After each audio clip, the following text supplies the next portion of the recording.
I appreciate you guys joining us this evening. I'm out in London, but my audience is actually international. So it's always going to be great for them to know where you guys are from, and because we always like to start from the sort of the very beginning and sort of work our way through. I mean, if you introduce yourselves and where you're from, so I can let the audience get to know you guys. Hey, well, I'll start off. I mean, this is Mike and Slim. We're both from Atlanta, GA. We've been in the music industries for 25 years. We've been Grammy Award winning, multi-platinum R&B artists, that's brought you hits like It's Over Now, Peaches and Cream, Only You, Anywhere, Cupid, and the list goes on and on. 112. It's I had your debut album 112, and that album and Brian McKnight's debut album are the only two albums that don't skip a track. You just play it and just let it play. I did a poll about 6 hours ago on my YouTube page, and I put your first 5 albums, and I asked everyone to vote what were their favorites, and 1,000 people voted within the last 5 hours. 63%. Guess which album they voted as number 1? Let's go with 112. Yeah. 63%. So this is about over 600 people. This is just within the 5 hours. Said that was their favorite album of all. Nice. So, but before we get to that album, because as I said, to me, it's as I said, it's the only album I don't skip a track. One of the things that my viewers are used to hearing is that, especially Black Americans, it's where you guys got your start singing wise, because I think from our show, many people sing, as kids, but very few get record deals and very few get to do 5, 6, 7, 8 albums. So if we can start, so the whole thing about Must Be the Music is, how did you break the mold to become where you started from? So it always goes back to your roots. So I mean, you can start with you, Mike. I mean, how did you get into singing? Oh man, how did I get into singing? Actually, if you ask my mother and my grandmother, I actually started singing before I could even actually talk. Which is crazy. It's like I could sing anything, but then when they asked me to say words, I just couldn't do it. So I never made the correlation. But I started singing at a really early age. I want to say about 3-4 years of age. They knew then that I was, gifted in song, and I, like most singers, I got on everybody's nerves just singing everything. Like if I go to like a McDonald's or something, I order a number 1, I was like, let me get a number 1. What I'm saying? Like I would just get on people's nerves, just singing all the time, man. So that's where my singing ability originated. And most people would think that listening to my voice or whatever, that you would think that I actually started from the church. The crazy thing is, I never really sung a lot of solos in church. I was actually more of a choir singer in church, whatever. So I did sing in church, but I never really sang lead. So I honestly don't know where all of this quote unquote soulfulness that my voice has came from, other than, the Most High, because I never really sang leads in church. You know what I mean? Like I was always in the choir. I just wanted to be part of something. I always wanted, the group dynamic was always important to me, not necessarily the solo thing, because anybody could do solo. My thing was, how do you make this group sound incredible or whatever? So that was one of the main reasons why I wanted to formulate and be the founder of 112. So that was important to me. Yeah. And Slim, what about you? I mean, where did you get your sort of singing spark? And well, you know what, my singing part did start in church. But I didn't have the traditional voice, so I couldn't really sing in I tried my best to join choirs and stuff like that, but my voice, because it's very distinctive, kind of stood out. So kind of had a lot of doors kind of shut in as far as like choirs and stuff like that, until I went to church, and I had to learn a lot of like solo joints. So I was always out in front. So thank goodness Mike felt that way, because look, it could have went either way on that one. He could have went. He could have did it. He definitely started 112, and I just feel, I feel blessed that, after me singing out there in the lunchroom and in high school, that he heard something special and he was just like, you know what, I think he could be a good contribution to the group. So thank goodness. Yeah, and so I've interviewed a lot of from As Yet to Blackstreet and stuff, and that whole sense of a cut close forming groups. So when you go back to that, Mike, was the idea of forming 112, and I know the name wasn't 112 back then, but was it just to pass away time, or was there a sense of we're going to sing and try and get a record deal, or what was it? What was the thought? No, the crazy thing was, man, we are historians of music. Like we are students of music. We are students of music theory. And for years in the beginning, man, we would sit and talk music theory all day long. Why an artist does what they do. Why did Sade sing the song the way that she did as opposed to singing it this way? Why did Jodeci sing, this chord as opposed to singing in this chord with that key? We were always in debate of, the why. We always were in search of the why. So when it came time to for 112 to, put this whole group together, it wasn't about passing the time, because, it really wasn't about pastime for us. For us, it was about, we wanted to be better than everybody else. That was our main goal. We wanted to sing better than everybody else. We knew at the time we had 4 lead singers.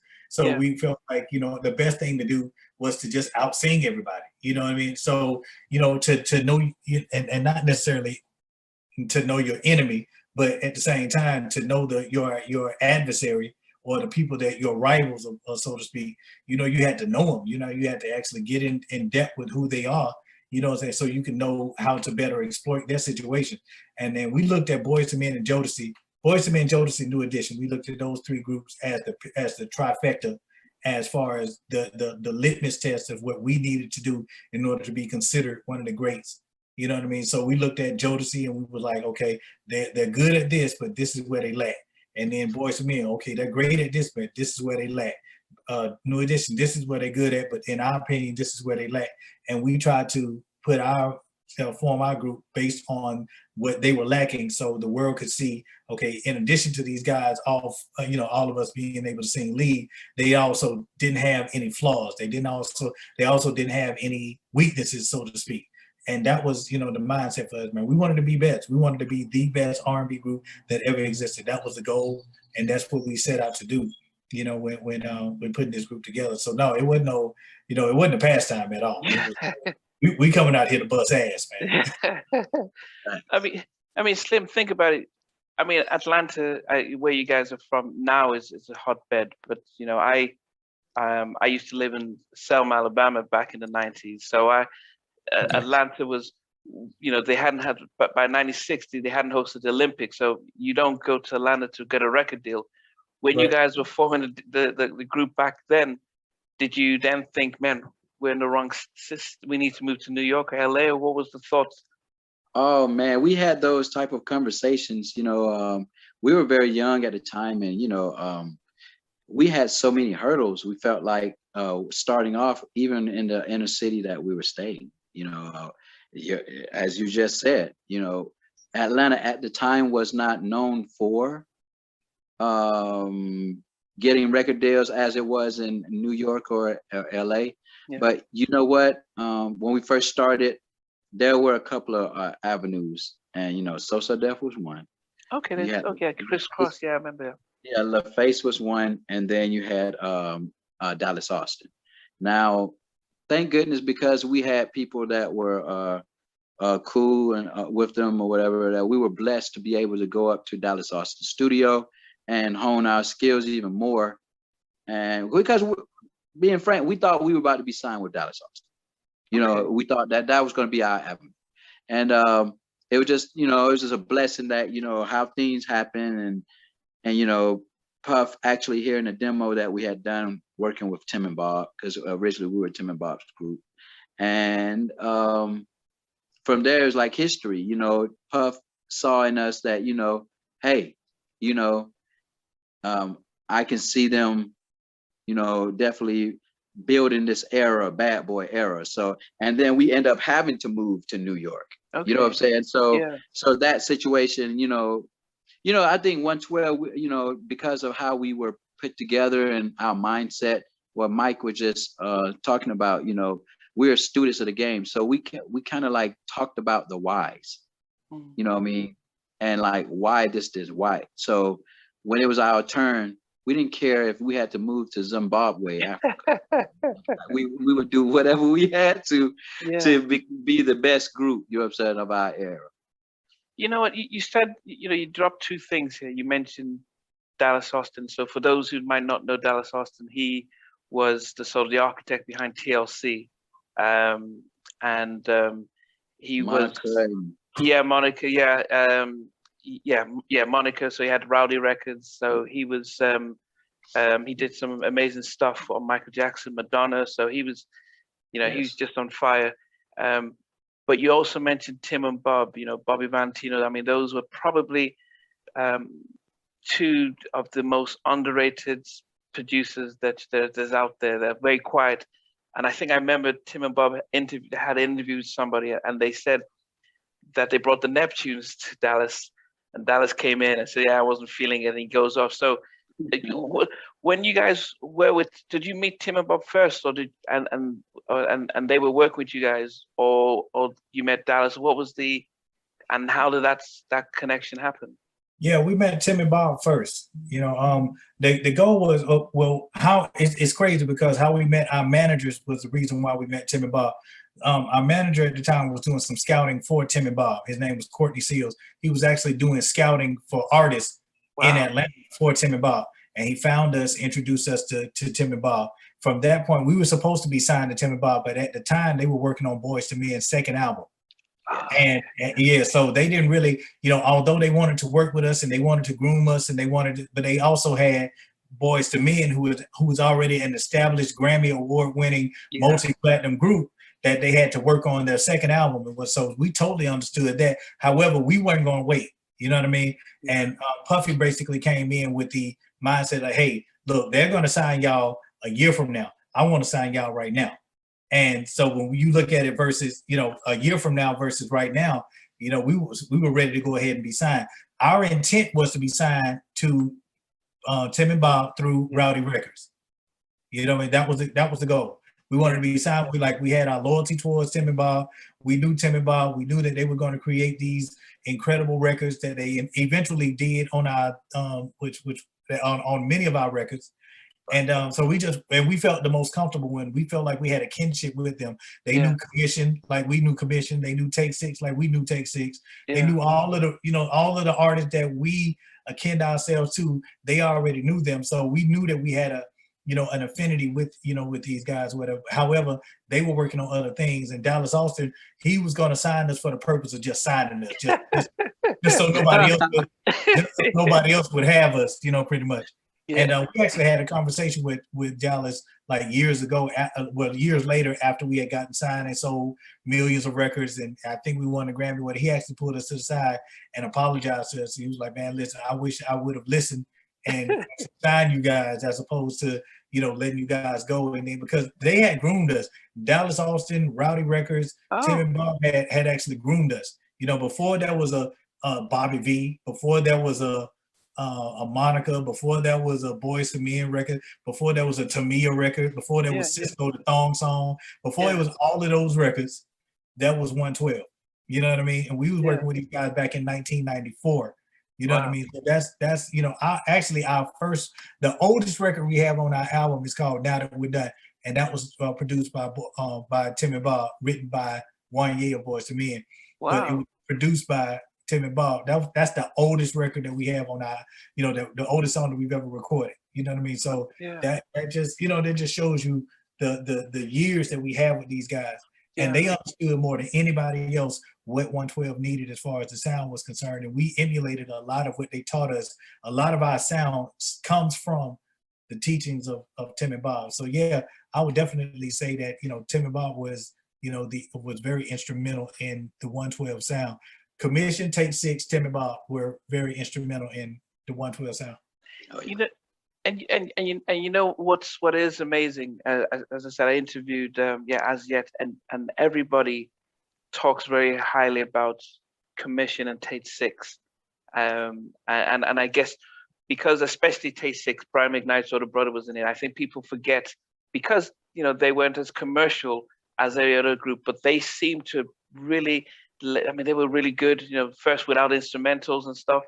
What is it about them that you really? Because I wouldn't surprise you weren't saying, oh yeah, we wanted to be like Jodeci and stuff, but you went to people that other people like the big Boys to Men and stuff were influenced by. What led you to take Commission and Take Six? Well, it was probably the us studying the formation of real groups. What is the definition of a group? So, in groups, you're thinking we, us, and ours. So you have to work together toward, as a group. And 112, we definitely strive as for like harmonies. Yeah. Harmonies were the backgrounds were just as important as the lead vocals.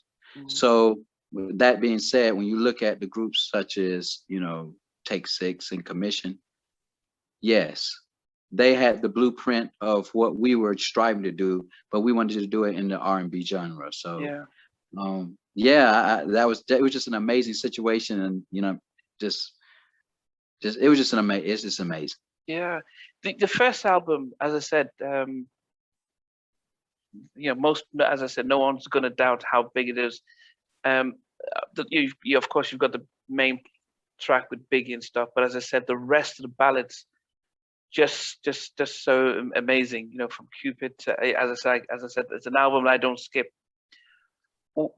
How much of the writing did you guys do? Because I know subsequently on other albums, you guys surprised us how much writing you guys were doing. But on the first album, how involved were you guys on the writing and song creation on your debut album?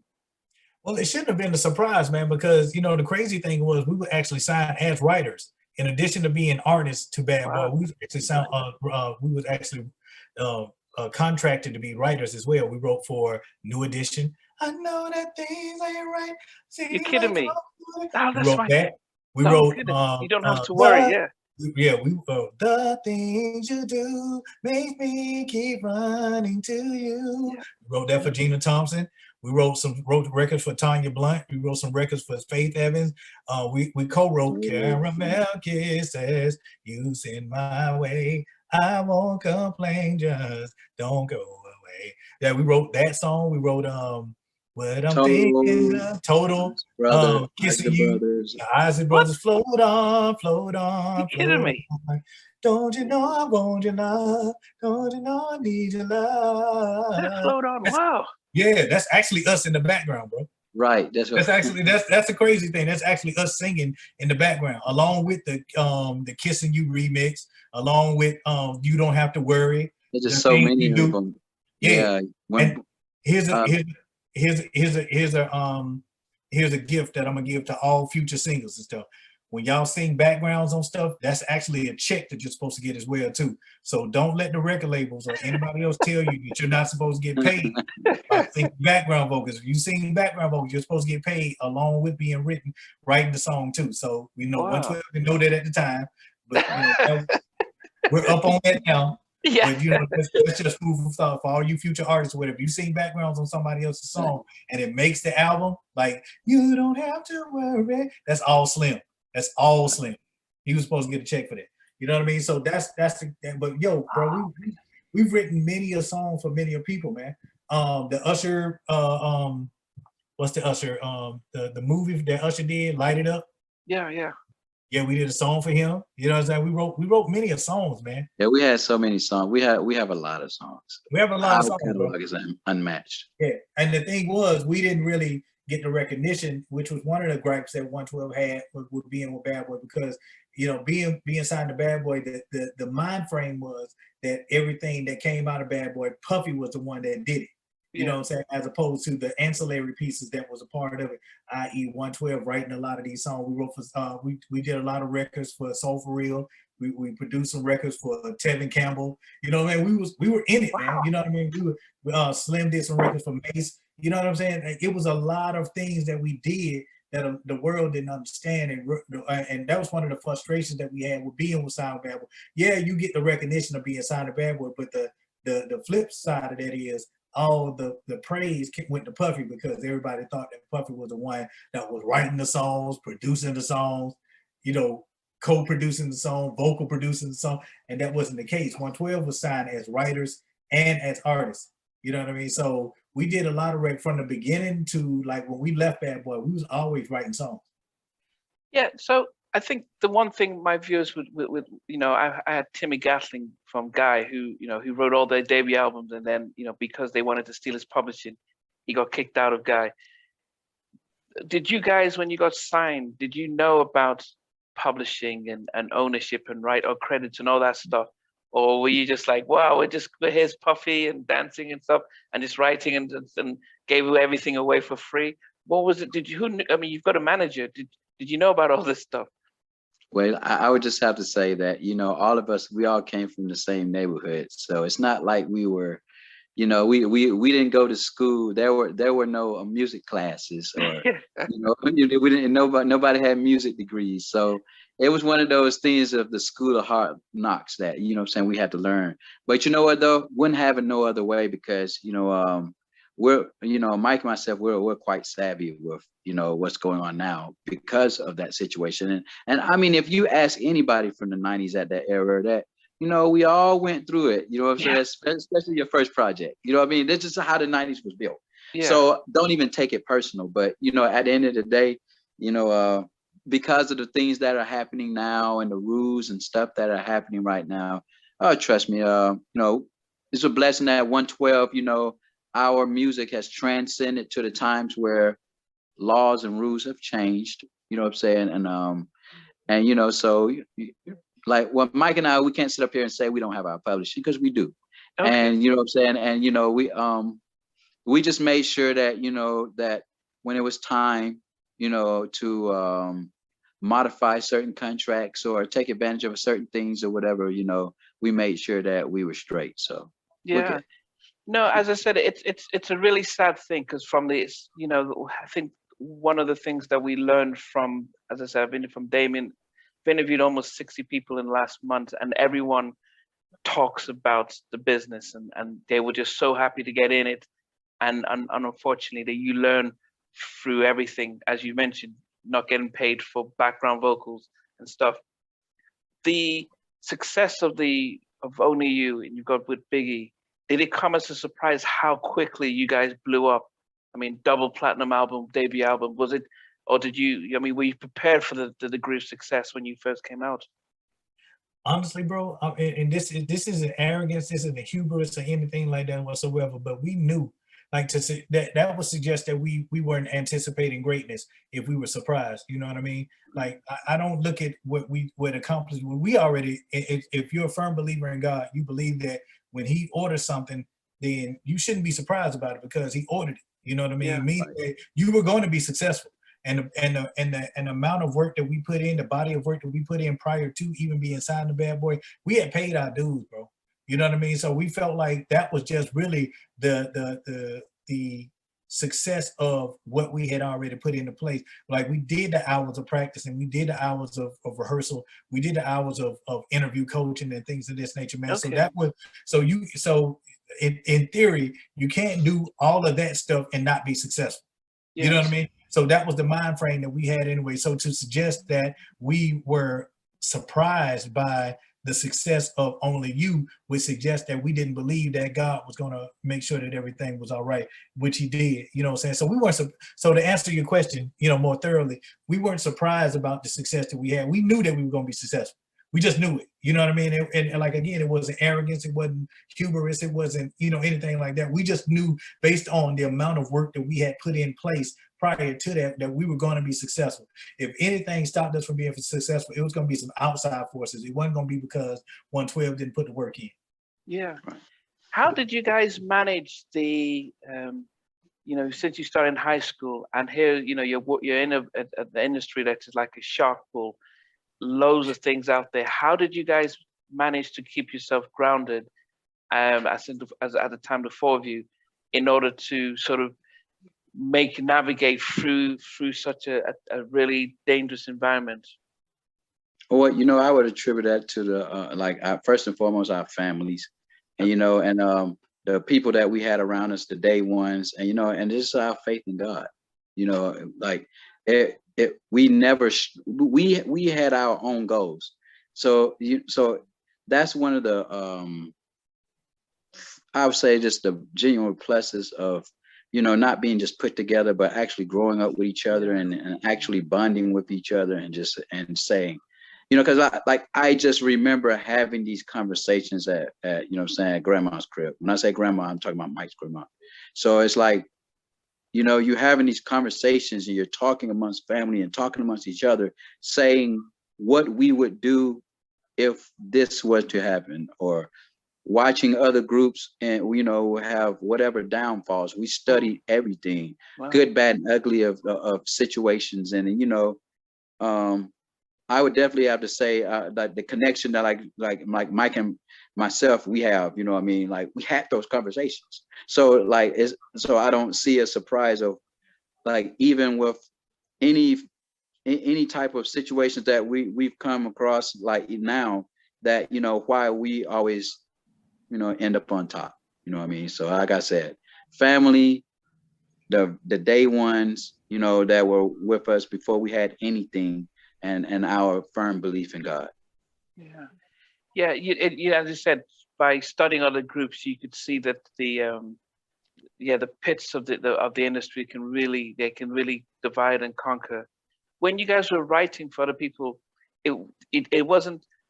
Did all four of you start to write, or how did you manage that? Because that in itself can also cause issues if one person seems to write most of the stuff and gets the biggest slice of the royalties.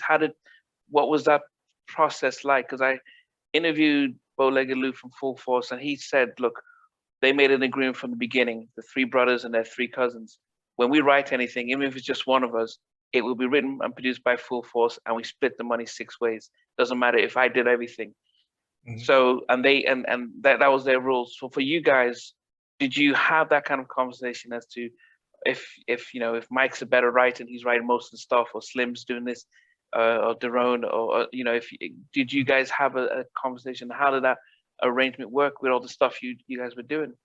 Yeah, no, initially that was the goal too. We felt like because we had equally put the same amount of time and effort and sweat and blood and tears into this whole situation, that we felt like everybody should benefit off of everything that we do. Like, just truth be told, if we really wanted to base it off of, who does what, Slim sang the majority of the leads. So, if you want to do it by that, Slim should have the majority of the money as far as the shows are concerned. If you wanted to base it off of that, but no, we all basically said that, we was going to split it 4 ways at the time.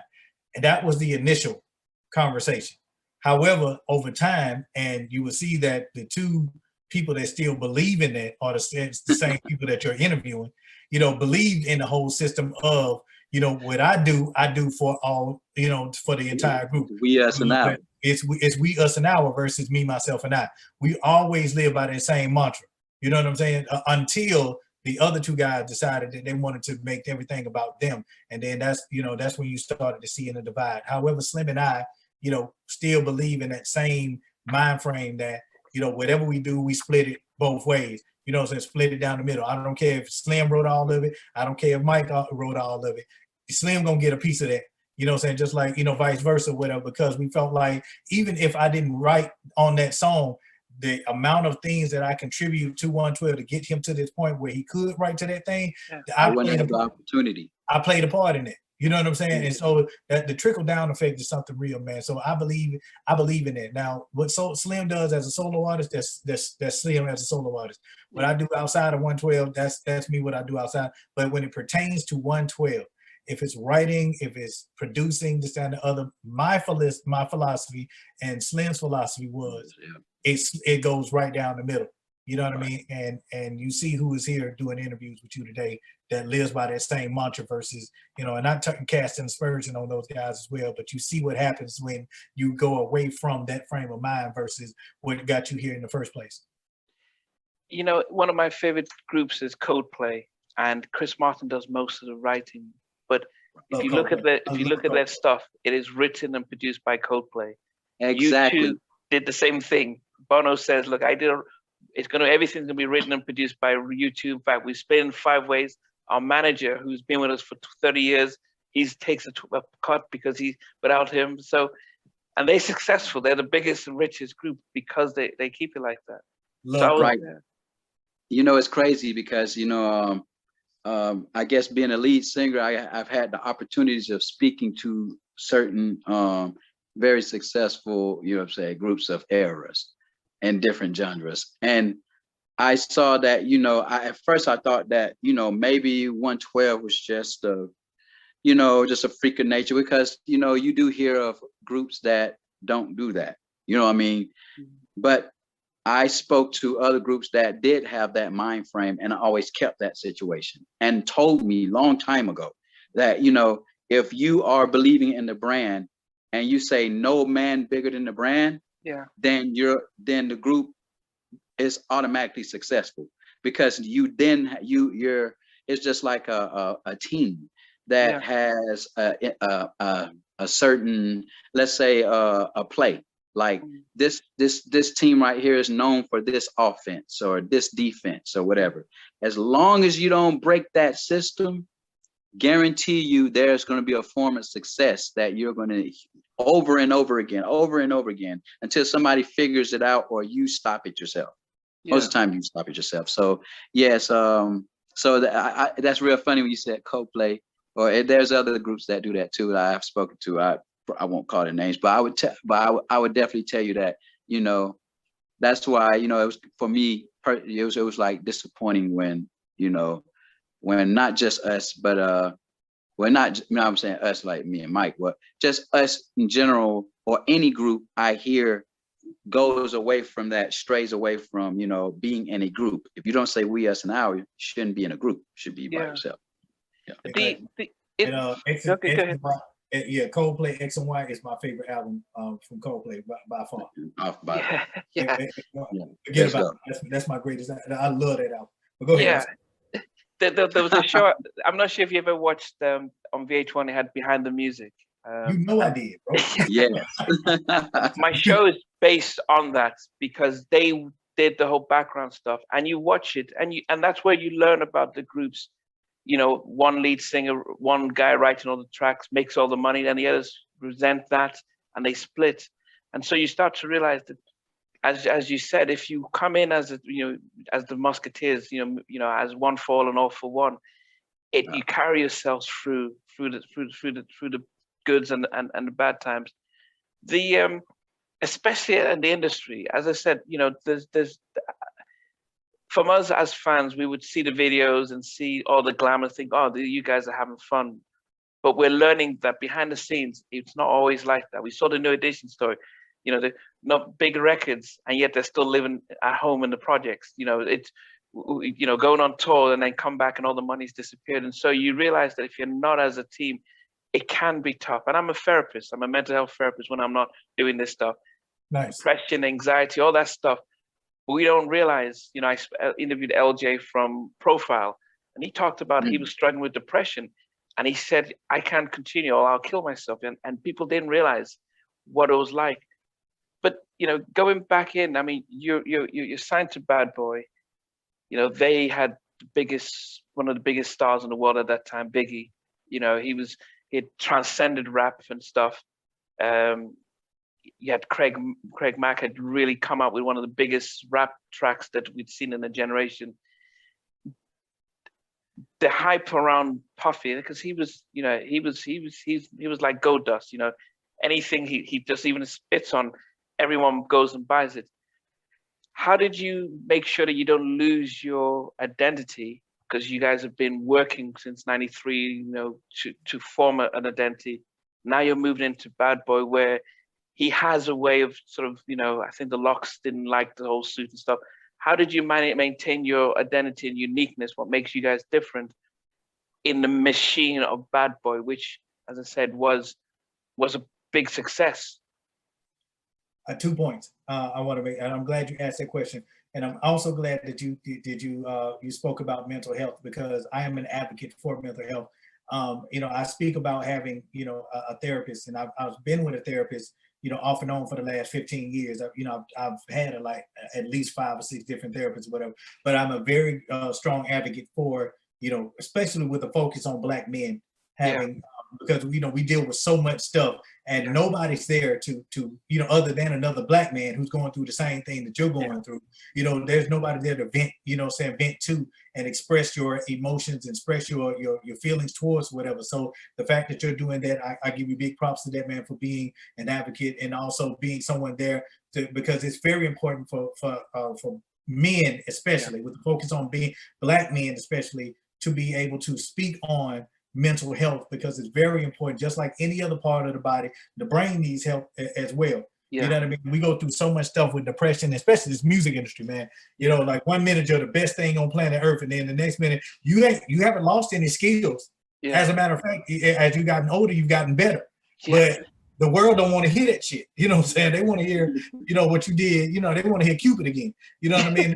But I've evolved past Cupid. What are you talking about? And it's like, no. We don't want you to evolve. We want you to stay where you were. And back in 1996, we don't want you to evolve. And therein lies the depression. And, we have our ups and Slim can attest to this. We have our ebb and flows when it comes to the music industry. You're the hottest thing on planet Earth 1 minute, and then the next thing you know, they like, who? You know what I mean? So it's real crazy. And there's no other drug more addictive than the music industry. I don't care what nobody else has said. Like this, because there's no cure for that. That's one. But so I really appreciate it, and I thank you for being an advocate for mental health. But with the focus on what we were talking about, like how do we maintain ourselves? Honestly, no, but before you move to that, because as I said, I'm a therapist, and it's always about identity, and especially that sense of identity. And if your identity is the group and your heart, that's great. As you've said, if the label pushes and you're not the priority, then you're all wrapped up in that. And unfortunately, there isn't that outlet. As I said, to talk. Black men don't get depressed, and we don't have mental illness. My parents are African, Nigerian. No one has mental illness. You just have stress, but you're fine. Did you guys feel like you had the opportunity back in those days to talk about it and get help, or was it off the record and you had to hide any struggles you might have had? I'll tell you that right now, no, because it was taboo back then. You know what I'm saying? Now, one of the great things with social media nowadays is like, if you're a homosexual, you can be a homosexual and it's celebrated.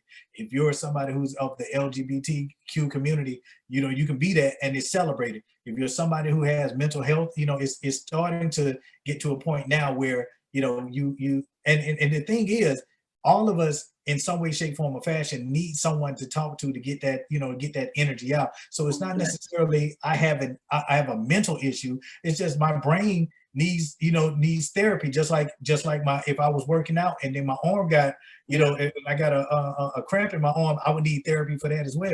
It's just like any other part of the body. The mind needs a break too. It needs a reboot too. And it's not necessarily like I have a mental disorder. It's more like I just need to stop overthinking. I need to stop thinking, have so much anxiety. I need to stop thinking that everybody that's out here is out to get me. You know what I mean?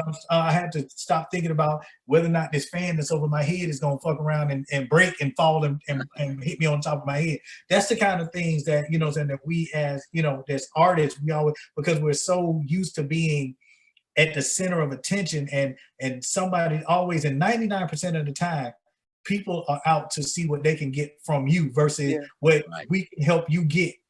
Absolutely, man. Like I'm an advocate for mental health, and especially with the focus on African American men and just just Black men, period, because we go through so much. I did a 23andMe, which is a DNA test, and I found out that I'm like 70% Nigerian too. So okay, yeah. So, I'm just I'm learning as I go along as well too, man. So, but yeah, it's really hard and it's really challenging to be a Black man in this world, no matter what part of where you're from. It's just really difficult because they feel like you have this angry Black man syndrome going on or whatever. So you're incapable of intelligent thought. You're incapable of having a cogent conversation with anybody, and without being upset or irate or whatever. So they much rather just I'd rather not talk to this guy as opposed to getting to know why he's so angry, what's going on with him, why is he the way that he is, man. And we have, and especially with African Americans, we have 400 years of oppression that we have in our background as well, man. So, and they go Slim's back too. Yeah, sorry about that. There we go. Yeah, Wow. sorry about that. Yeah, sorry about that. It took it. Yeah, but it's difficult, man, to be, a black man in this world, man, to try to navigate through all that. And, Slim and myself had to deal, even in the music industry, had to deal with so much racism and so much ridicule, and we'll just have to grin and bear it, because, if we say anything, then as artists, you're not supposed to, you're supposed to be better than that. You're supposed to rise above that. Like you're supposed to not let things like that happen to you, or let things like that affect you, and things of that nature. And we're just as human as everybody else, man. So those are some of the things that, that we would have to deal with, man. And I think that the fact that, we're talking about mental health now is a great thing, because it allows us to familiarize and normalize talking about mental health now. Yeah. And my thought then was that back in the early days when we talked about your identity, especially being on Bad Boy, did you guys, the four of you at the time, were you at a point where you could support yourselves to say, guys, this is what we've been training for, and let's not get too let's not stray away from what our beliefs are and our values. That was the other part of the question about how did you maintain that unique sound that you had when you joined Bad Boy? So, one of the things that we did, it was like building blocks. Like, okay, we at first, created the sound as far as like the harmonies as well as the lead singing. Then we were blessed to be able to go right on tour. I mean, as soon as we dropped an album, we were right down the tour. Our first tour was the Isley Brothers. Wow. From there, we started learning that we wanted to be a group that was considered a touring act. With a touring act, we understood that the majority of the money that's really made through the touring revenue. We started then adding pieces and parts, watching the greats that we basically looked up to. So when you see the Isley Brothers or New Edition or Keith Sweat or Janet Jackson, like it just goes on. Like it's like we were picking up like Whitney Houston. We went to Whitney Houston. Like you pick up amazing aspects from that artist, and then we added to our repertoire. So being that ultimate touring group, because 112, we're perfectionists in ourselves. Like, just when you thought we were on top of the world, one situation, we were never content. We wanted to add more things to us. You know what I mean? So, it just in respect to us being a touring act, like, we were singing and we sounded amazing, but, we didn't want a boring show. So looking at New Edition, we were like, man, we need to learn how to perform. We need to go and we need to take it up a little bit higher. And I'm so glad that we invested our own money. You know what I mean? There were times where we were thinking crazy. It was like, I could buy this house here. We're still in the hood, but you know what? We could invest into ourselves right now. And it was, we got with choreographers, and I'm glad we did that, because then it opened up other avenues, like being on tour with Janet Jackson. You know what I mean? That opened up even more revenues. You know what I mean? And then when groups weren't even dancing, we made dancing cool. You know what I'm saying? Like, so like the art of, entertainment, what I mean? We wanted the fans to say, if you work so hard for your money and and you want to be entertained, if you want to be entertained and get your money's worth, you're going to a 112 show. So that's exactly, and I'm so glad we're doing that. So like right now we're of the premier, we're in the top tier of our area, of our genre, I mean? Because we have a stamp that says like, if you come to a 112 show, if you're on our show, you better understand, you better bring your A game, you get eaten alive in a lot of ways, you know what I'm saying? Not just singing. So that's why I'm saying, like, and thank goodness that, that's what we were doing. We were just adding on, feeding that demon of us, the perfectionism of, and not settling, you know what I'm saying? And, so, that's pretty much how we did it. But it's amazing what you said about investing in yourself, because the best tour concert I've been to is a Mint Condition, because when you listen to them, it's as if you listen to the album. Yes. It was just one of the, and but my two tours where I went on a New Edition Home Again tour, and they had Bobby come out, they had BBD, they had Ralph and Johnny, then they all came together. It was almost like Blackstreet opened for them with No Diggity, so you could see it was just an unbelievable. But as you said, they were, any poll I do now, if 6,000 people would vote, New Edition would always come on top, not because of the music, but it was because their performance. Even as old as they are, they would still not lock it down, and they learned that from the beginning. How did you guys? You said you invested in yourself. Did you look to them and say, stage-wise, we need to emulate them? Because it's not easy for singing groups. Because I've seen Boyz II Men back when they had the Evolution album and they tried to dance around. It didn't seem to fit, because we knew Boyz II Men as amazing vocalists. So when they were dancing around and doing, the Puffy produced a track for them. I can't remember what it was called. But when they were performing that, it just didn't look right, because Boyz II Men were the vocalists, and it dancing around didn't seem to fit. How did you guys manage? Because you guys are amazing harmonizing vocalists, but the performance to that, most other groups who dance and choreograph don't have what you guys had. Well, we were able to get away with it, man, because we created a new genre on our own, man. Because prior to 112, no R&B artist was successful at singing over hip hop beats. 112 created that hip hop R&B sound, and we don't get a lot of credit for that. And I'm telling you this now, man, so you can, help along, the cause when we had these interviews with her. Like, you can say, listen, man, 112 was the one that when you go around the table and you talk to other people about R&B, you can tell them 112 was the ones that created that hip hop and R&B vibe. Us along with Mary J. Blige, because there was no R&B artist that was successfully on a consistent basis singing over hip hop beats before 112. And I dare you to find somebody else that can do it. I dare you, like we can see it right now. And I dare you to find somebody who can sing over R&B, who can sing R&B songs over hip hop beats. There wasn't any. 112. Well, I did interview Buddy Weeks from Intro, so they would probably say, yeah, well, Kenny Green was, he wrote all the Mary stuff. No. Okay. Look, I would argue, like, we can get him on the phone right now. We can get him and I writing, successfully do it consistently over a period of time. The intro do One it. song ain't it. That's why I say the intro do it. Like, I understand Kenny as a writer. You know what I'm saying?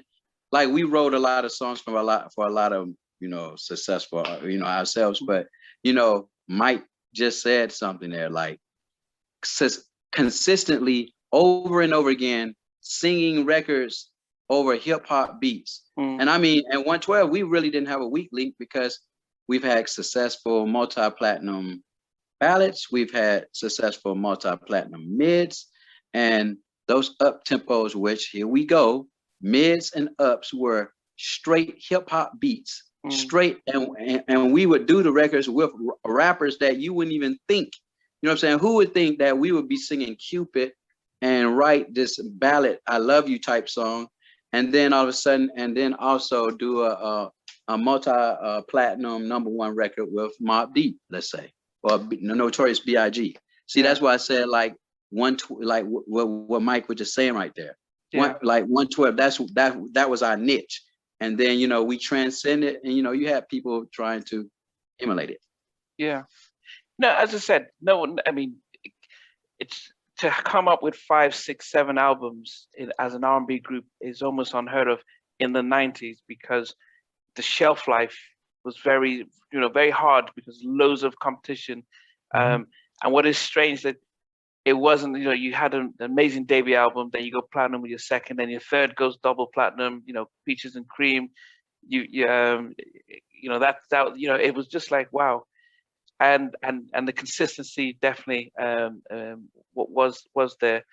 But did you then because the one gripe we did have with some groups and was maybe using the backing tracks, just being lazy and just say, okay, we just have a backing track, while others like, okay, we're investing in ourselves, we'll get a band and really, change things around.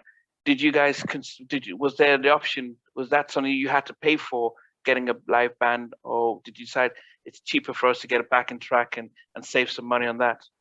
Yeah, absolutely, man. We 112 mindset was always to be better than our constituents. We wanted to be better than Drew Hill. We wanted to be better than Jagged Edge.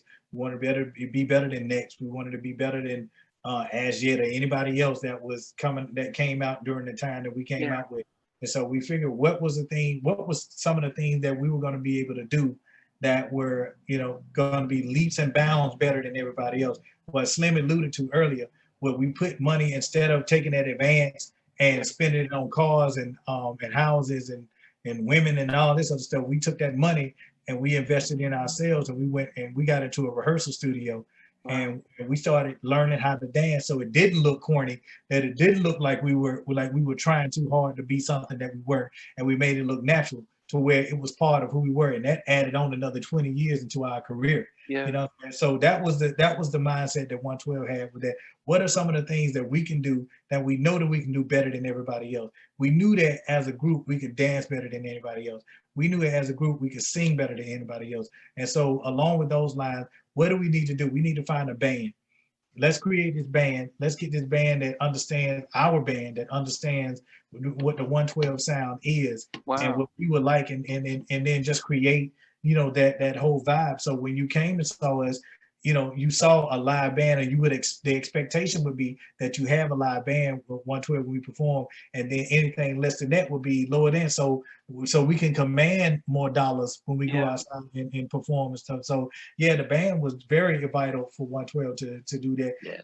It's almost second nature that you would get a band if you're an R&B singer. Like, you need a band. Like at the end of the day, you need a band. You can do the band in the box, where people come in and they play over your tracks and stuff. Yeah. But it's nothing. It's not like having an actual band who can understand, who can vibe with you, who can slow stuff down with you, who can speed things up with you, who can play along with what you're singing.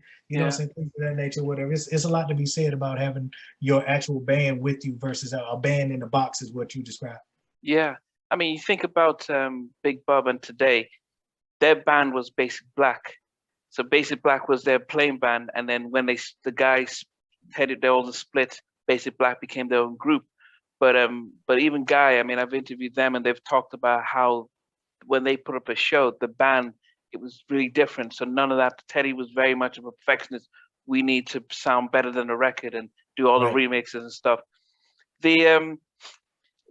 I guess I think one of the big things that I wanted to find out is, you talked about getting a manager.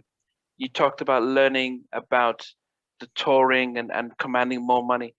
Who does that? Is it you guys thinking, oh, we need to make more, we need to invest in ourselves because we can get more money on tours, or we're going to make less money on this and that? Does the manager not say, guys, this is the business, this is what's going on, and we're going to do this, and you have a discussion? Or is it you guys having to start reading and looking and finding out and telling the manager this is what we're doing? What was that relationship like? Well, you know what? There was a combination of both. Like, of course, just the definition of a manager, their job is to manage what, what I mean? So us as artists, we have to give the firepower to the people that are supposed to be working at our, for us. So, like Mike and myself, like, we think of all kinds of ways that, that will definitely build the brand and take the brand to the next level. A lot of things, we're sitting here talking about just the talent situation of it. It's only 20% of it. You know what I'm saying? Like, there's a lot of other things that go on with this music industry. So, we just like to be ahead of the ball, as far as a lot of things. So you're recognizing exactly where you are in your career and what you need to go to the next level. And then you and then you reach out for it, and then you hold people accountable. So we have a team that knows us from day one. They know exactly what they are. They don't try to step on each other's toes. They do exactly what they're supposed to do. They master in that. Just like Mike and myself, we master it on the stage. You know what I'm saying? So there are certain things that, we'll have ideas and this, whatever. And, when we do our situation, chances are we have really, we're students of the game. So we've probably done our research, done homework. This is what we got to do. If we're not doing it now, this is what we need to do. Yeah. Then we have a team that actually knows how to do certain things and then puts it in front of us. You know what I'm saying? So there are no weak links. There are no anything. So, that's why I say, like, we can attest that with us making sure that the brand is still moving at the pace that it's supposed to be. And, our ultimate is to, have that star on the Walk of Fame and, the induction of the Hall of Fame. So, that's basically what we're doing. And I think that's the big thing, that is when you start to have that as a vision and a goal, I guess it pushes you to not settle. I always remember Mike Singletary, who was with Chicago Bears, and he came and told us at a conference about how he had a dream at 5 years old that he was going to win the Super Bowl, and he was dirt poor living, and he had this, he wrote it down, that's what I'm going to do. And he talked about having a vision, writing it down, and almost willing it to come true, So having that, Walk of Fame, and Hollywood star, and rock, being inducted, that then makes you guys say, we've not even arrived, so we need to keep pushing. The question that we all have is, first 3 albums are blowing up. Then I always remember the controversy with, when you signed, did you sign a 3-album deal or 5-album deal or 7-album deal back in those days with Bad Boy, or was it open to interpretation, or what? It was 7 years of 7 albums. 7 years, 7 albums.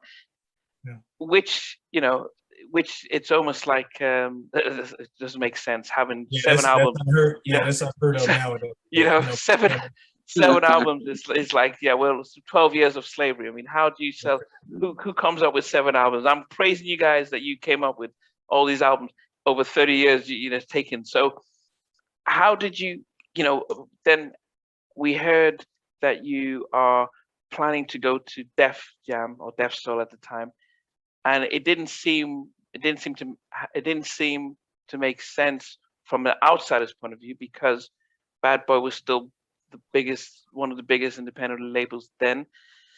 Def Soul was just picking up. They had a few groups going in, but it was still starting up. So it didn't seem to make sense to us that you were jumping ship, but we didn't think legally, how could you possibly do that? Now, of course, all I can go through is Wikipedia and the press is to say, oh, you were discontent with certain things, so you wanted to jump ship. But from an insider's point of view, how was that time for you guys? The stress and was there unity in, we're going to do this? Or did some say, yeah, no, let's stay? We weren't really stressed, more so than we were fed up. You know what I mean? Like, it wasn't really stressful because we were still making money on the touring and stuff. So we weren't really stressed as far as that goes, but we were definitely fed up because we had heard, like everybody else, that Puffy was the reason why we were so successful, and he was a puppeteer and we were the marionettes, you know what I mean? Like, so it wasn't, we had gotten frustrated with hearing a lot of that for the first 7 years of our career, that the only reason why we were successful was because of Puffy's in his hand. While he played a major part in it, 112 was very instrumental in our success as well. We put in the hard work. We put in the hours of rehearsal. We put in the hours of studio. We put in the hours of writing, as well, but it didn't get highlighted, back then, for whatever reason, it didn't get highlighted. And, through no fault of anybody's, that's just how it was. And so, that was that man, and that was the way that his corporation and his company worked. And, if you're assigned to him, that's how, that's what it was. We felt like it was time for a change with us. But, this being said, and I can say this on, your platform as well, just so everybody knows. Our intent was not to leave Bad Boy. We were not like our initial intent was not to leave.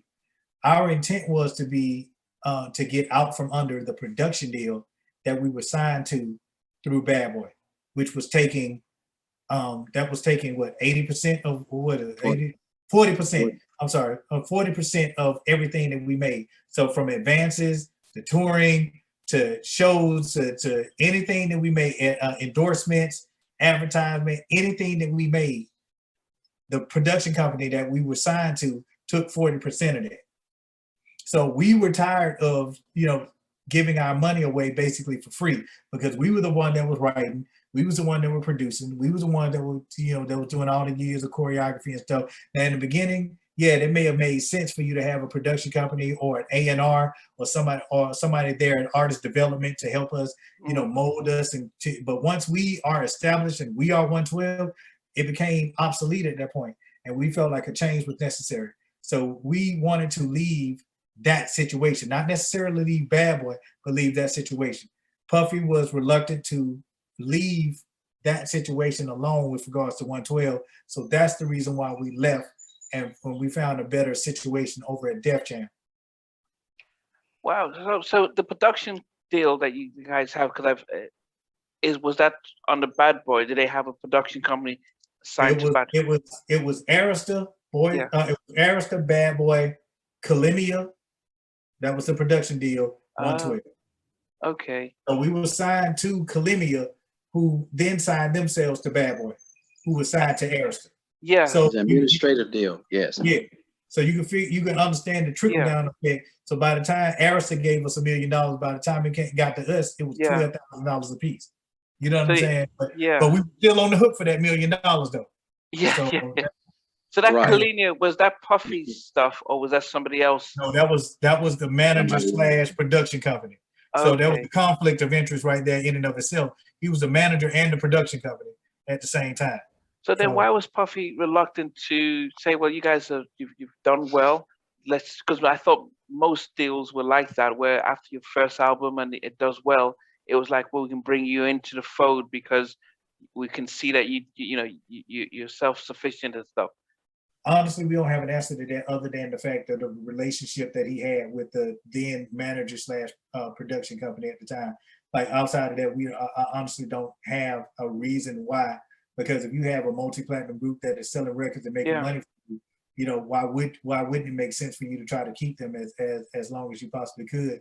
And if it meant, giving up a production company in order to keep them, then in my mind, then it would have made the most sense to do. Yeah. However, because of their relationship, and like I said, I can't go into any more depth than that, but based on their relationship, the reason why we left and went to Def Jam, Def Soul is because Puffy was reluctant to get rid of that production deal that we were signed to.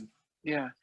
Then when you get to Def Soul, what's the difference coming up with an album there compared to when you are on Bad Boy? What's for you four of you at the time, was there sort of a different vibe, a different energy, or? Yeah.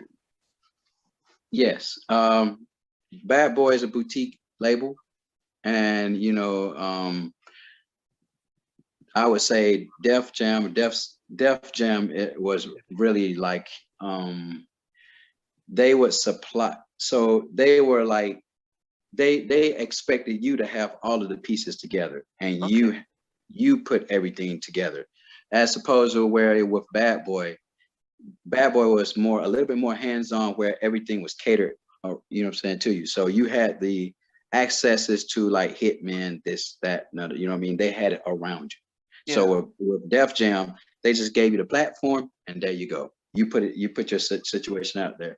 So that's why I kind of contribute that to the fourth album, even though, like I said, whatever successes that we had with the fourth album probably wasn't as deserved, but we didn't have a standout record or anything like that. And regardless of what type of powers that certain people had as far as putting records together and this or whatever, then quite know what the hell they were doing. So that's why I said that at the fourth album was one, but then we quickly adjusted, and that's the reason why we had Here We Go on the fifth album. The fifth album goes platinum, and we have a top 5 or whatever record we had there. So platinum. I mean, if on reflection, I mean, there is the understanding about the production deal and how much that's, you want to get away from that.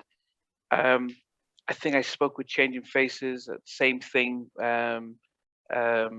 with Intro, when they left their production deal, and went direct to both of them went direct to I can't even remember the name of the right as Atlantic.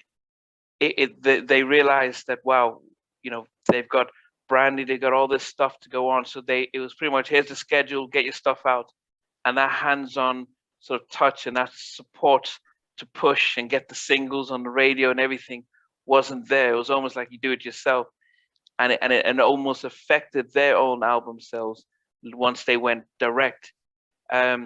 Did you, when you saw how Def Jam worked, being a massive label as it was, did you then think, wow, this is still better than the situation we had before? Or did you think, oh man, if we were back at Bad Boy, we probably would have gone those singles out and stuff?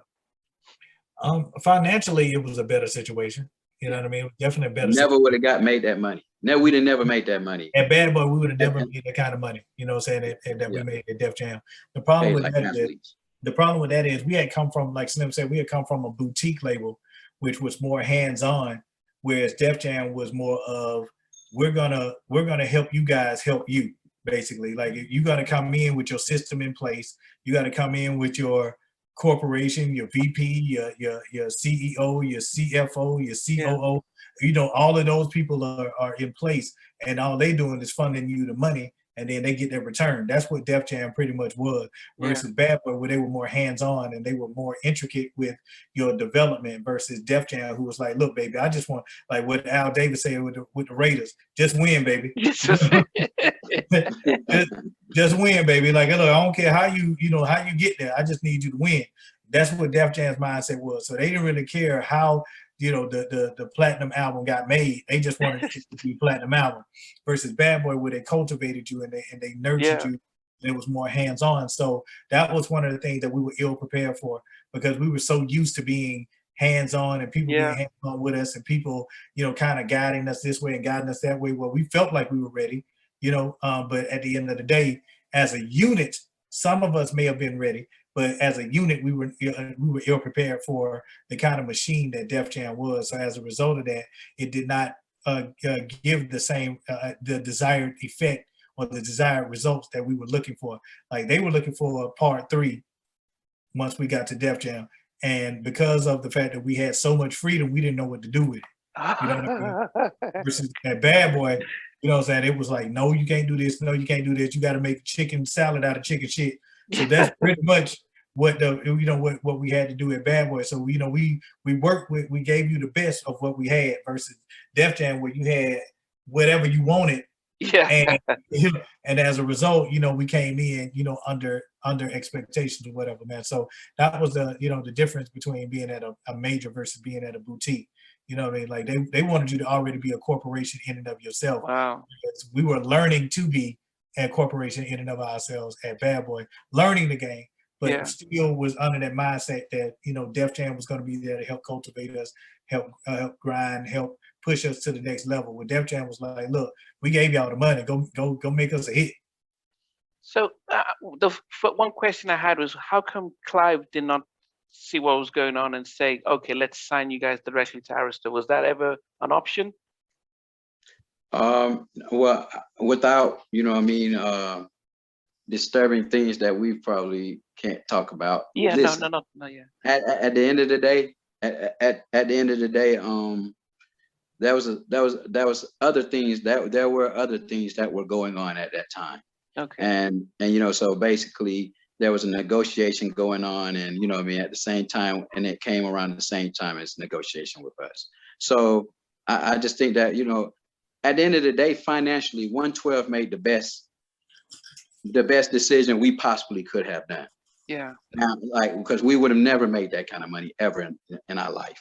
But Wow. you know what I'm saying? But then that being said, that, you know, with us, there are no regrets. There was only experiences. Yeah. And, you know, that's why I said you could talk about the fourth album, then let's talk about the fifth album. Because see, with 112, you know, we learn how to adapt and adjust with everything. And I think that comes the roots of where we're from and just our families, and, you know what I'm saying, just the things that we've been, you know, it was just like us. When I look at Mike and I think about the times that the certain talent shows, and, you know, in areas that we weren't supposed to be in because maybe of our hoods or whatever, we still conquered those situations, you know what I'm saying, because of how we adapted to situations, you know what I'm saying? So that being said, yes, the fourth album started off rough. It started off rough, you know what I mean? And we learned a lot about the business and about ourselves and about each other. Yeah. And you know what I mean? And then that's why when the fifth album came out, thank God for certain people that actually believed with us that, hey, you know what I mean? This industry it's chess, not checkers. So just because you're at a disadvantage of this one game does not determine your whole tournament. So, and at the end of the day, 112 always wins the tournament. There was a song on your fifth album that I heard you say. I can't remember the name of the song, where you talk about we wrote all our stuff, all our hits. There was a song you guys were singing on that. You said on the fourth album, it's called Every Day, which I don't even want to talk about that. Okay. Because at the end of the day, you know, let's just say this, like, there were certain things that were happening when I would say you can't just look at the labels or whatever, you know what I'm saying? A lot of stuff that needs to be handled starts from the inside too. So there were a lot of things that was going on in the group that, you know what I mean, that should have been addressed long time ago. And a lot of times when you are listening, you are everybody out there in the world, the millions of people that supports 112, you're growing with us and you're watching us. In effect, it's almost like a reality show, but we're doing it through song. Our whole lives are out there. So just like the successes, there are some mishaps that pop too. And you all are probably scratching your heads like, man. And you know, the great thing about our situation was the fact that there was no social media. Thank God. So, you know what I mean? That, you know, so there are a lot of things that, you know, at our times we could substitute or mask with success, musical success. But that, you know, but that being said, on certain albums, sometimes the writing was on the wall right there in front of y'all in albums. So, you know, that particular record, you know what I'm saying, don't define all everybody. It just what I say, like, at the end of the day, fourth album was what it was. 112, the brand adjusted. And on the fifth album, you now see another platinum top, you know what I'm saying? Another platinum album on your fifth album at that, you know what I'm saying? Yeah. Now name groups that can say that, you know what I'm saying? And have those type of situations. So this is a blessing. Yeah. I mean, most groups don't get to do 3 albums, not to talk of 5 and 6 and stuff like that. We talked earlier about mental health, and I wonder when your first time getting dropped or leaving or parting companies with Def Jam, how was that on you guys as a foursome, having to be told, yeah, we're parting companies? Because I think we always have to be aware that it's not just the fact that the groups aren't selling, it's the fact that the industry had shifted to invest in hip hop. So they were spending a lot more on hip hop, and R&B was across the board was being squeezed out. But for Def Jam to say, guys, you know, we're not going to go with the third album, well, what was that like on you guys? Sure, it was traumatic, man. Like I would attest it to being similar to an athlete who was signed to, you know, a certain city for years, and then they've been told that they've been traded. you know what I'm saying, to another team, or they've been dropped, or they've been cut to another team. Like you put your heart and your soul into whatever it is. Like when we moved to Def Jam, we were Def Jam at that point. You know, you couldn't tell us nothing. We were Def Jam for life. You know what I'm saying? It was like just like where we were with Bad Boy. It was Bad Boy for life. Then we moved to Def Jam. You know, we was all dedicated to Def Jam as well. So you know, once they gave us the word that you know they were no longer looking to partner with 112, it was hard. It was bittersweet. You know, on the one hand, they let us go without us owing anything, or you know, us having to repay anything, like things of that nature or anything. So yeah, they just let us go free, you know, free and easy. But at the same time, we were left at a point where, you know, they felt like 112 was on a decline. So you know, not a lot of record labels was filling 112 at that point as far as that goes. So you know, we could have easily gone out, you know, our own way, went independent, created our own records or whatever, so forth and so on. But prior to that, man, you know, that's the bitter and that's the sweet of it. It's like we was able to etch out our own, you know, our own legacy and our own career how we wanted to. However, all of us weren't of the same mind frame when it came to that. You know what I mean? So and 112 at that time, you had to be a unit of 4 in order to move forward with anything. If you had one person that felt this way and 3 other people felt another way, then it wasn't gonna work. Or 2 people feeling one way, 2 people feeling another way, it just wasn't gonna work.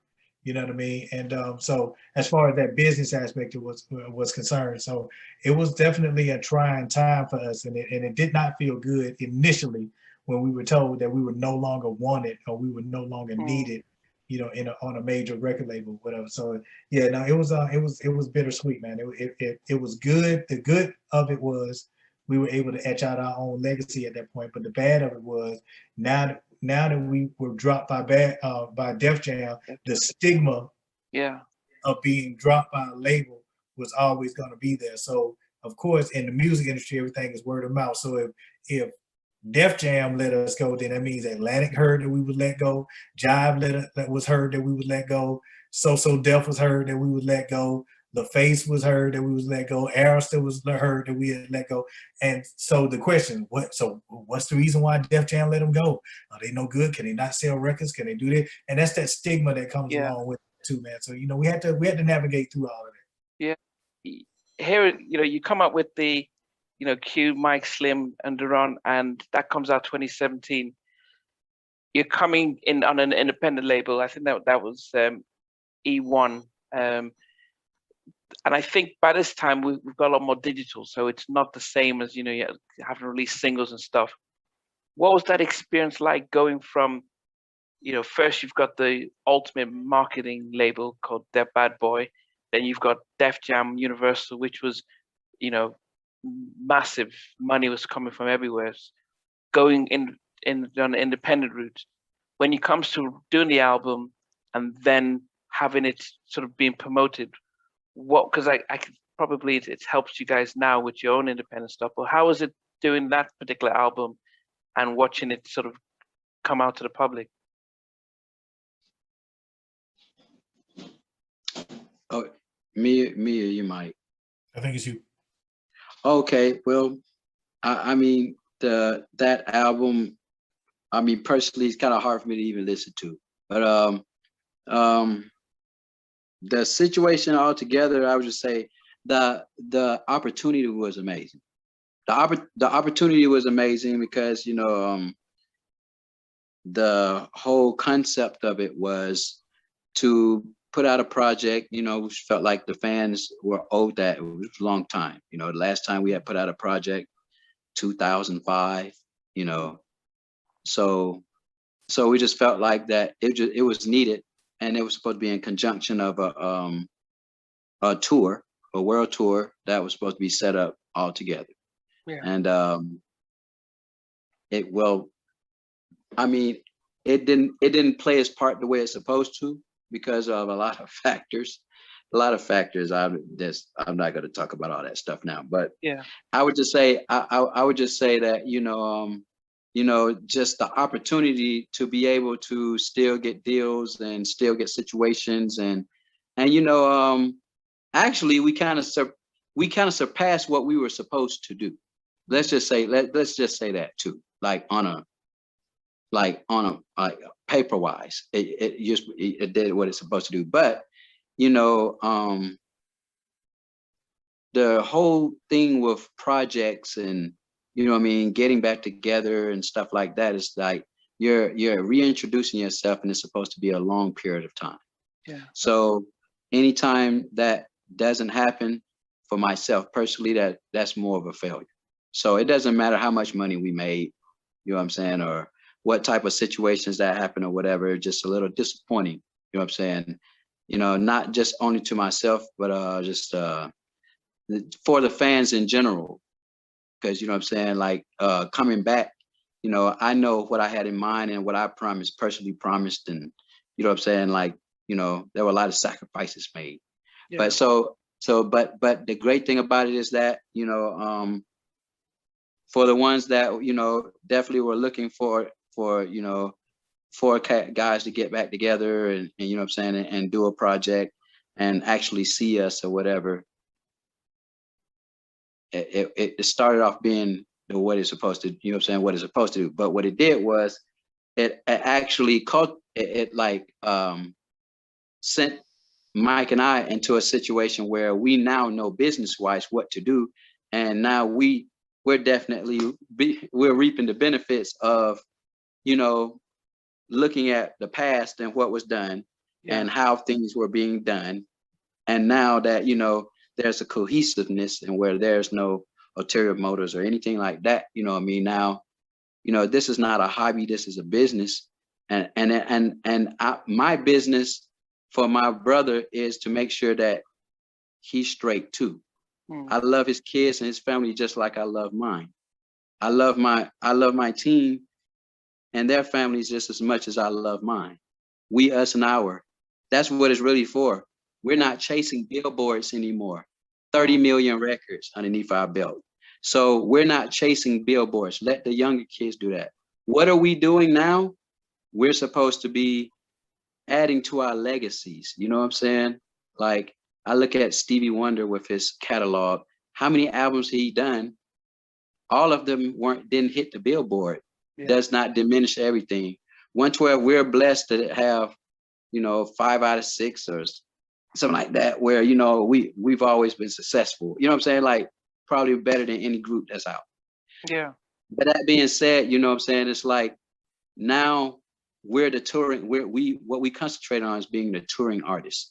Touring artists go out here, and everybody knows when you hear 112 on the radio saying that we're coming into any parts of the world, you know what time it is. We're selling out arenas, we're closing them. We're not just a part of it. Yeah. So that's what we're striving for, and that's what we've been doing on a consistent basis until COVID had happened. So, yeah. Well, I know you're touring with my guys Blackstreet. I interviewed both Eric and Levi recently, and I'm good friends with Chauncey. But so I know you guys are going to Vegas and other places with them shortly. But when Michael left Boys to Men, it took us a long time to adjust to the three of them. But because vocally they were very distinct in vocally, we've sort of adapted to the three of them as it is. But the same thing happened when Dawn left En Vogue. I think it really affected their third album, because she was, she sang lead on that Don't Let Go, and then she leaves when they're about to come out their third album. When you guys go on tour, from a lot of us knowing 112 as 4 guys harmonizing and performing, how did you guys adapt and adjust to just the 2 of you guys instead of the 4? And what was the initial response from the fans? The initial reaction from the fans was confusion at first, because they were trying to figure out who these other 2 dudes that we had on stage with us were, and they were our dancers. You know what I mean? And, we had a lot of debate about whether or not we should put microphones in their hands and all this other stuff. And Slim and I just said, no, man, listen, we're the singers. We are 112. These guys are our background dancers. And we got to make sure that that's known, that that's what's going on right now, and not that we're trying to replace, anybody in 112, because we do understand that, like, regardless of whether or not these guys are in the group or not, those other former members or not, we understand that people remember 112 and people have fond memories of it being a 4-man group. So it would have done a disservice to us to try to reinvent that. You know what I mean? So rather than us do that, we just said, look, take the microphones out of these dudes' hands and let them be dancers, because that's exactly who they are. We're the ones singing the songs. We're gonna, I'm gonna occasionally dance. Slim gonna occasionally dance, but for the most part, them dudes are background dancers. You know what I mean? Let them be dancers. Me and Slim will sing the leads, and that will be the new dynamic that is 112. You'll still have the 112 sound because I did a lot of the background. Slim did a lot of the leads, and you're still gonna get that same sound, but it's an adjustment period for everybody. I mean, nobody feels more disappointed in how everything went down than Slim and myself. You know what I mean? Because we understand, not even for a personal standpoint, but from a business standpoint, what it meant for us to go out as a duo versus going out as a quartet. Now, there have been situations where we could have added known name artists, huge solo artists that were dying to be in 112, but we decided against that. At the time, because our mindset was, we need to establish to the world that 112, regardless if there's 1, there's 2, there's 4, there's 15 people that's in the group, that you're still going to get the same sound, you're still going to get the same kind of energy that you would, and if it was the original 4-man group, which is another reason why 112 came out with the EP. Yeah. Does the fans will always hope, they talk about Guy, Timmy Gatlin joining Teddy and all that coming back. They always hope. And you guys, if you've known each other since the early 90s or late 80s, you guys have gone through thick and thin. Is there ever, regardless of music, on a human level, are you guys just cordial? If you see each other on the street, do you walk past, or would you give a high five, what's going on and stuff, outside of business, just human beings as people that you've grown up with? Okay. So I can't speak for Slim yet, but I haven't spoken to them dudes in like over 3 years. So I mean, the last time I seen him was in court, and let's just say, let's concentrate on the we's, us, and ours, and saying the 112, like the brand. When you guys, and I saw on your Instagram, the 112 Instagram account, and it says we can't wait for you guys for us to do this live show again. But I saw 4 guys all dressed the same, dancing and before the performance, and I was like, wow, was this an old footage, or was it the 2 of you guys with your background dancers wearing the same outfits?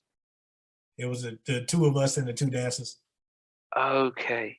Yeah, and that's honestly, that's how we've been able to get away with it initially, and but now we're at a point now where we're telling everybody, hey, listen, this is the new 112. You know what I'm saying? You can either love it or you can not love it or whatever. But this is how we're moving forward. Now, for the last 3 years, you've been loving our new EP. You've been loving the performance. You've been coming out to the shows, and now all of a sudden that you realize that it's not the 2 original members that's in the background. Now you don't like us or whatever. Like, come on, man. Like, that's more of a reflection on who you are as a person versus what we're doing as people. What we're trying to do is keep the legacy going. What we are doing, what we're doing is keeping the legacy going and providing for our families. We still got kids.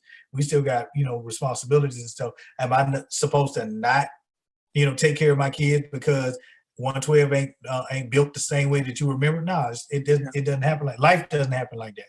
Yeah. So we're gonna continue making moves, and at the end of the day, as long as you still get the 112 sound, you still get the 112 vibe as far as the shows are concerned or whatever, then what does it matter? You know what I'm saying? Like, who's behind me and Slim, dancing and stuff, you know what I'm saying? Because hell, he and I were doing the majority of the singing any damn way. Yeah.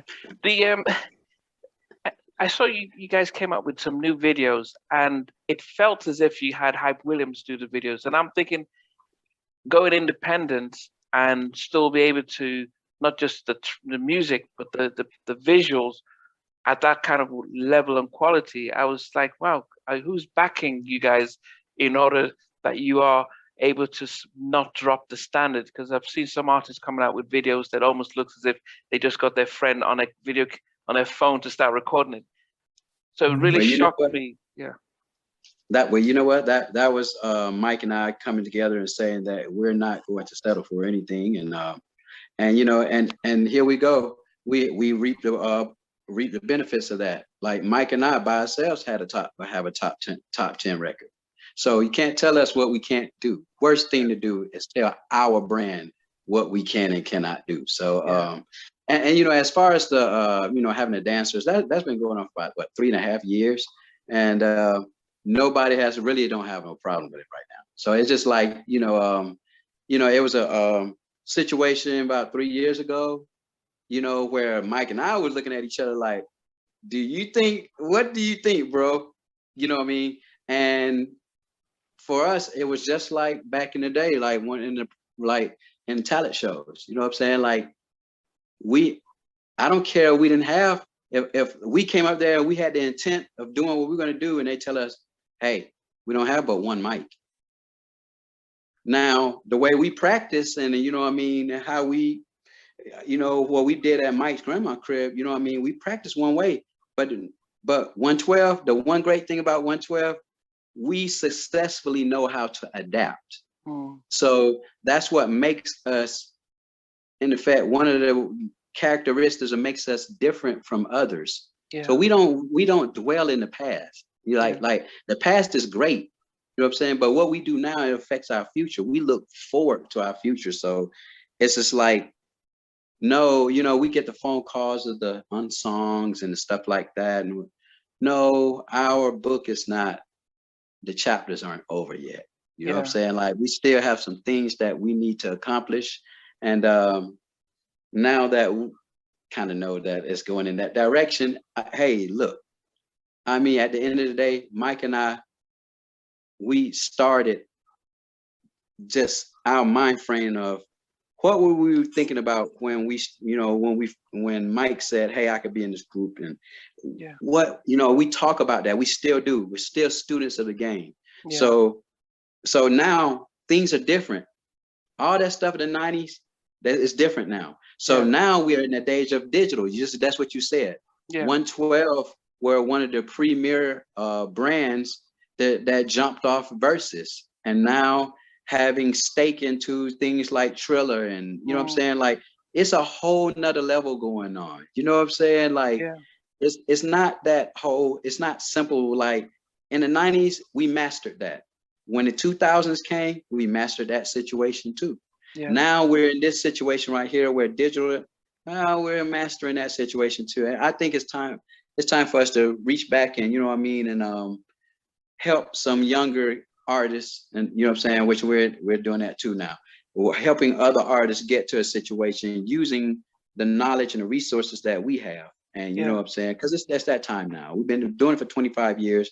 You know, we've achieved any type of success that anybody could have. Well, I don't think 112, we're blessed that we're, you know, we've seen it all. We've performed in every arena, huge arena. We've been everywhere in the world 1 billion times.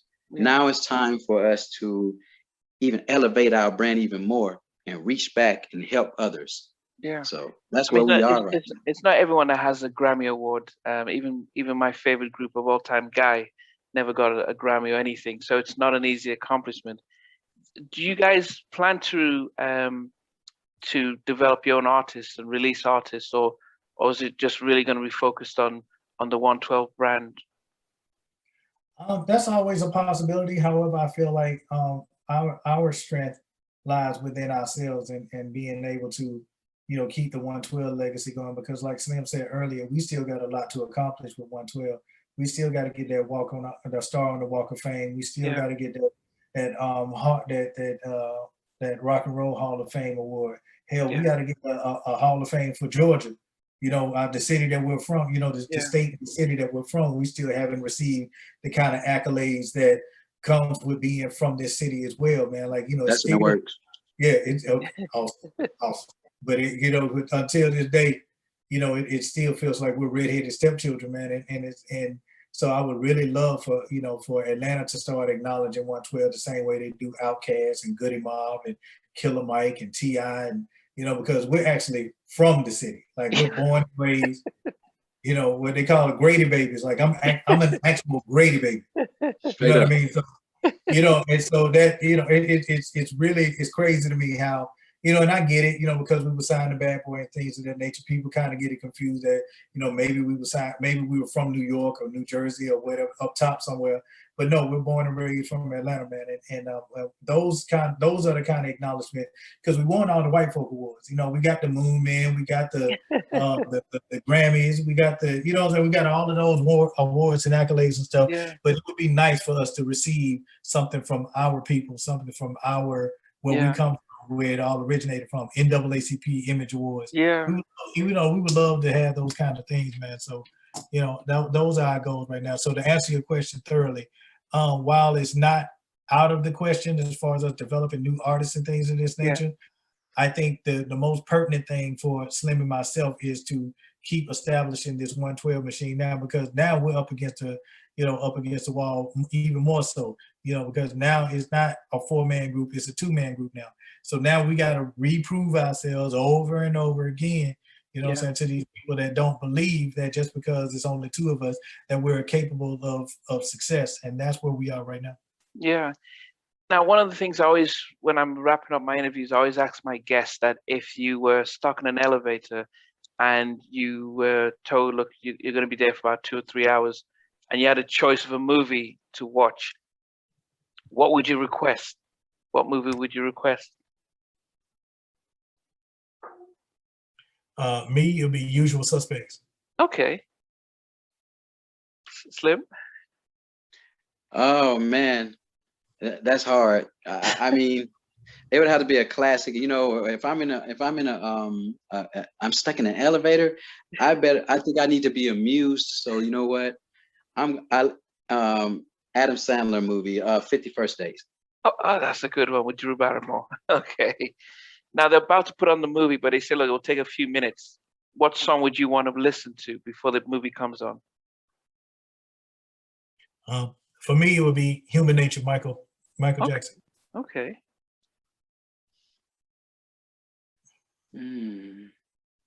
Before it comes on? Yeah, so they're about to put on the movie, but it's you kind of reach in your archives. You've got that song that you're always like, yeah, this is my jam. I don't know. I'll probably say anything by Babyface. Okay. Did you guys ever get to work with him? Oh man, we got a story. Actually, the crazy thing is, and I'll keep it short, but actually Cupid came from the fact that we were supposed to work with Babyface and we ended up not working with him for budget reasons. But at the end of the day, Cupid came from the fact that we couldn't work with Babyface, but we were slated to work with him. So that's where Cupid came from. But yeah, it doesn't sound like. So, what did it come from his camp, or did you guys, or where did it? No, we wrote. Okay. No, so basically, we couldn't afford Babyface prices at the time. 125. Yeah. So we were at the tail end of our first album. The budget was what it was. I think we had about $10 left in the budget. And Puff had this great idea that at this time we wanted to go work. Y'all need to work with Babyface. Now keep in mind, he had just done Boys to Men. He had just done the Waiting to Exhale soundtrack. Yeah. All of this stuff. So he's Babyface at this point. Like, he's Babyface. Oh yeah. So his minimum is 125. You know what I mean? And we didn't have 125 in the budget. So we went back and we met him and he loved our sound. He wanted to work with us the whole 9. But then, when he came back with that number, we was like, ooh, Face, we can't do that. But we had the brilliant idea to say, you know what, let's go ahead and create a record that sounds similar to what he did. And actually, if you listen to Cupid, it has the same chord progressions as When Can I See You Again, which is the record where it originated from. Yeah. Okay. And it was one of your biggest hits, though. Can you imagine that? It was. I mean, and that's the thing. As I said, I liked about the first album that it didn't have too many sort of, some albums have, okay, this bulk of it is what is by Tim and Bob or something like that. Then you get Neptunes here and there, so it kind of doesn't feel like. That's why I said you don't skip your first album because it's just so cohesive in everything. I think I can't leave by not talking about being on Bad Boy and seeing everyone, from Total. I'm interviewing Kima next week or so, but just what was it like? Did you guys feel like you were on one of the big, when Mace, Biggie, and everyone? Did you feel like you were on the biggest, baddest label on the planet at one point in time? Without a doubt. Without a doubt. Anybody that was from Bad Boy probably had that chip on their shoulder that we are the best. The pride that we have and still have with Bad Boy, because it's still Bad Boy, baby. Yeah. That's what it is. That's our family. You know what I mean? Diddy is our big brother. Yeah. Anybody that was signed to 112, we're still cool with. We still call, talk to them. It's still all love. So, we, in our heyday and even right now. And that's the reason why there's some of the questions you asked with why does the material still seem top-notch premier? You know what I'm saying? Because we don't know anything but that. If it's going to be done, it's going to be done right. It's going to be top-notch A1, or don't do it at all. How hard was it? I'm actually vocal coaching Kima's daughter. Oh yeah. It's Kima. Her name is Kima too. Yeah, but probably spelled differently. But okay, okay. Yeah, so when you do an interview with her, just mention to her that because I'm actually vocal coaching her daughter. Her name she goes by Mama, on the as her stage name or whatever. But I've been vocal coaching her for about 4 months now. So make sure you bring that up too. Definitely. I think, how hard was it to sing on Missing You? Especially because you guys knew Biggie and stuff. How was it a hard track to record and do? Yeah, man, it was hard, man, because that was our homeboy. He was actually one of the first people to embrace us. As far as between him and Faith, they were like the first two that really embraced us at Bad Boy. Like they knew that that 12 was from Atlanta and they were from New York or up top. And the world seemed so much bigger to us once we got up there and stuff. So it was they just saw it in their hearts to just open the world up to us and say, yo, these are my guys. So their friends became our friends, and their people became our people, and it just became a family environment. Like we used to go around saying that it was the Bad Boy family, and that wasn't just for show. That's because we actually considered ourselves a unit, and we considered ourselves family, man. So for Big and for Faith to open themselves up and allow 112 to be embraced the way that we did, man, that speaks volumes. So it was very difficult for us to to sing that song, because it's still to this day, man. Every March 9th, I take a shot for Big every March 9th, man. To this day, and it's been he's been dead since 2007. I mean, 97.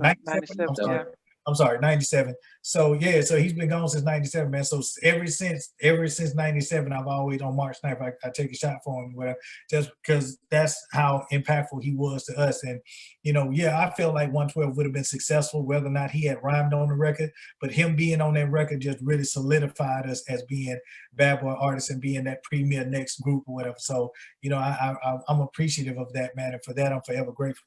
Yeah. Would you guys, because I know Faith is still coming out with music, but would you guys ever collaborate with, Total? We have. Oh, recently. Oh, you mean Total? Oh, yeah. Okay. What, Total or Faith or we have.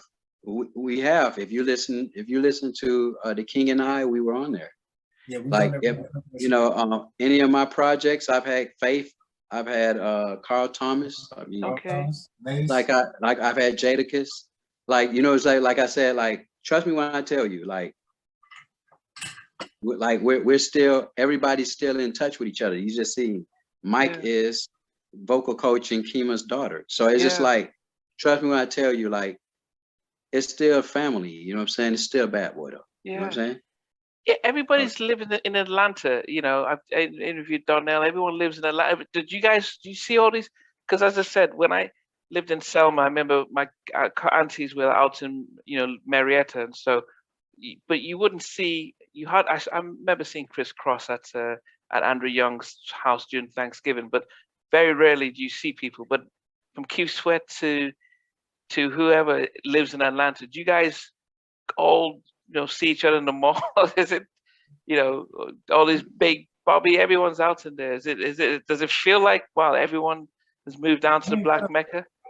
For the most part, man, when there's an event, to be had, or something, a big event, then all the artists come out. But just like 112, for the most part, you just pretty much stay at home, because you're on the road all the time, and you're so busy with with work and with life and all these other things, man, that you pretty much want to stay at home when you don't have to be. But well, you don't have to be out in the limelight or whatever. But when you're in the limelight, yeah, for the most part, everybody comes out, everybody shows up and shows out. So we pretty much see everybody, and we all acknowledge each other, we all see each other, and it's a really great a movement for everybody to see each other and stuff, man. For the most part, yeah, if we're at home, we're staying at home. Yeah, you know what I mean? In fact, as I was preparing for today, I was saying to myself, what do you guys do when you're not on tour? Like, what's the day like? I mean, are you, cutting the grass? You doing homework with the kids, or are you in the studio just making music? I mean, what happens when, like, you're not on tour or anything on a regular day? Oh my goodness. Well, I mean, we try to catch up with whatever we can, because we're for the most part always on the road.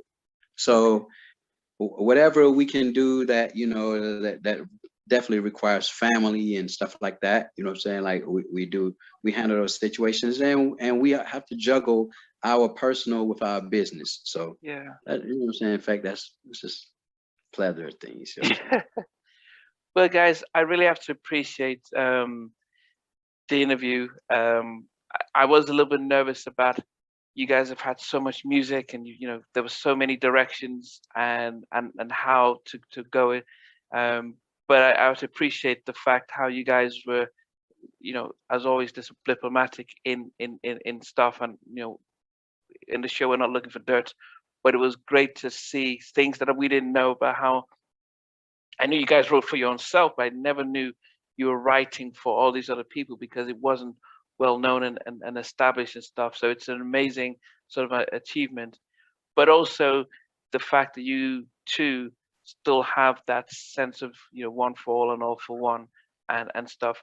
As fans, no matter where it is, would always be hoping and saying, one day we'll the white rock groups fall out and they come back, and that's, as it's all in God's hands if that ever comes up. But it's not a case where we don't appreciate and accept and celebrate what you guys are doing now.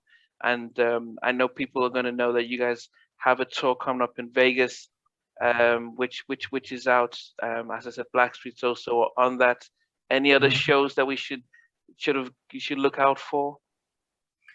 We have another show in Detroit, and it's still kind of iffy, because the promoters are real reluctant to do shows with COVID being as prevalent as it is. But as more and more people get vaccinated, then they allow themselves to to open up more and more. Once Live Nation gives the green light, I believe everybody else will follow suit. So pretty much everybody's waiting on the big wigs, the heavy hitters to go ahead and give the green light as far as shows are concerned. And once they do that, I think the floodgates will open up at that point. So we're anticipating August, September, somewhere around that time, where the floodgates are going to open, man, and we're going to get a lot of shows, and more shows than Slim and I are going to be really ready for. But we'll definitely take it, because we're antsy, and we're very excited about getting back on the stage and performing for our fans again. Yeah. You know what? I put down here, what is your favorite album? So I told you what the fans voted for, but for you guys, maybe Slim first, what would you say is your favorite 112 album that you guys have done? I can't say I don't have a favorite. Like all of them were like they're all experiences. Like they're all special in it themselves. You know what I'm saying? Either if I didn't like them or not, they're all like the same. Okay. But Mike, if you had to be inducted when you guys are inducted in the Rock and Roll Hall of Fame and they say, which one would you want to put up as this is my proudest one? What would you pick? Part 3. Okay. Part 3. Only because that symbolized 112 meant that Part 3 album meant more to 112 than just us putting another album out. To me, it symbolized our independence because we were tired of people saying that it was just Puffy that was the reason why we were so successful. So we was rebellious on that third album, and it reflected on the third album as well. So if I had to pick one, I would say that Part 3. The Q Mike Slim Ron album, actually vocally we sounded better than as a unit than we've ever sound as a unit before. However, it didn't get the acclaim or even the recognition that I felt like it should have had or whatever. But vocally, that's one of the better albums. But Part 3, I would say, as far as our independence and us just going against the grain and not giving a damn what nobody else thought, Part 3 was that record. Wow. And song wise though, you've done, when you've come up with 7 albums and stuff, you've got plethora of songs. But if you had top three songs, which would be your top 3 songs that you're proudest, not your best, but you're proudest of? Oh man. Of songs our songs and your songs, your top 3 that you've done that you're proudest of, your top 3 that you said, these are 3 songs I'm really proud of. Damn sandwich. Oh. Man, that's the hard one too. That is hard. That is hard. I mean, I would probably say, oh man, that's hard. That is hard. I'll let Mike have it. That's hard. I would say Only You, Cupid, Peaches and Cream. Okay. You already had those locked down. I mean, because are these the songs you're picking, songs you do on your tour and your playlist and stuff? Yeah, well, those songs meant so much that Only You, because Only You started everything off. Cupid, because it revolutionized the way that people saw us, and Part 3 just put us in a whole other stratosphere. Did you guys when you did Cupid, did Total then go and do Kissing You? Because it sounded the same type of string stuff. Was it a sense of imitating the success of Cupid?